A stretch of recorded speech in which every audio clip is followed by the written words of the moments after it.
لو ما لقيتش بطنك دي لزقت في قفاك بحق.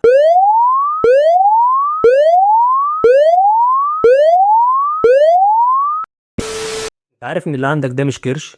اه والله زي ما بقول لك، لو المنظر اللي انت شايفه قدامك ده مش كرش. لو بطنك ناشفه وجامده ومنفوخه لقدام فده مش كرش. اتبسطت؟ تعالى ما اموتك بقى خالص، اما اديها لك قضيه. رقم واحد، مخلي شكلك زي الطين، وحته بقى ان هو بيظبط القميص والبطن الصغيره بتشد التيشيرتات والقمصان، دي اشاعه عامله كده زي الاشاعه بتاعت عادل امام هيسدد ديون مصر وصورته تطبع على الجنيه. الحاجه التانيه بقى، لو انت متجوز فهو بيفصل بينك وبين حلايبك.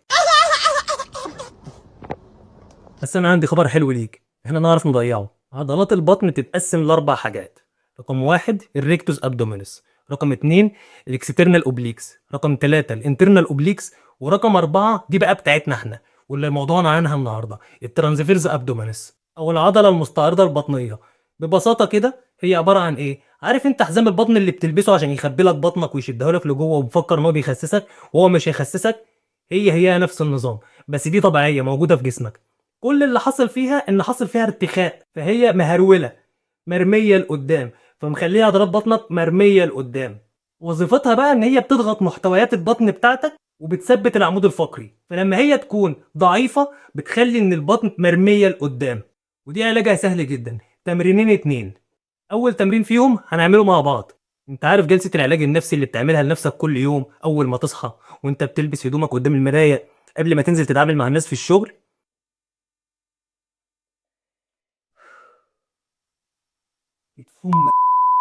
اول ما تلبس هدومك هتقف قدام المرايه وتشفط بطنك، تحط ايدك على بطنك كده وتشفطها للاخر جوه خالص، طلع كل النفس اللي جواك، اتنفس من صدرك بس.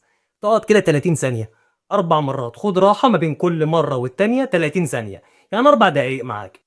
التمرين ده اسمه فاكيوم، عامل زي المكنسه، تشفط بتسحب بطنك لجوه. ليه؟ عشان تجمد العضله بتاعت بطنك، الحزام اللي لافف بطنك، فبالتالي تقدر تلم كل المحتويات بتاعتها. التمرين التاني بتاعها اسهل منها، بلانك.